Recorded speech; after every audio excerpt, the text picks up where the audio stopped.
K-means clustering is the default method for clustering, but it is not always good. Density-based clustering is an alternative method to K-means clustering. DBSCAN is the most popular type of density-based clustering method. DBSCAN stands for Density-Based Spatial Clustering of Application with Noise, and it was first introduced in a paper by Esther and other co-authors in 1996. In this slide, we have simplified the DBSCAN algorithm. First of all, we must partition the points in the dataset into 3 different groups: core point, border point, and noise point. Core points are the points that has a specified number of neighboring points, which is called minimum number of points, within the radius of epsilon.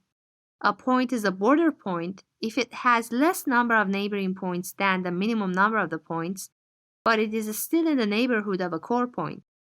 And a noise point is any outlier that is neither a core point nor a border point. The second step is to eliminate the noise points or the outliers. Then finally, we have to separate the points that are within the radius of epsilon of each other from other points. Then assign the border points to the neighboring clusters. You can see a great visualization example in the following link provided in this slide. This image shows the result of the DBSCAN clustering algorithm, which has started from the face line and formed a cluster, and then 3 other clusters form the eyes and the mouth of the smiley.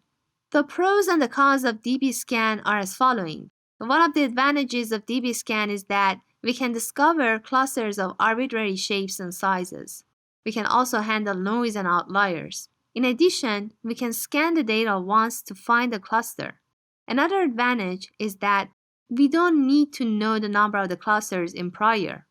The disadvantages include the following. We must find the complex parameters such as the minimum number of the points and the epsilon. If the density of the data varies, the output would be not correct. For high-dimensional data, it will also not be useful, since all distances would look like the same in high dimensions.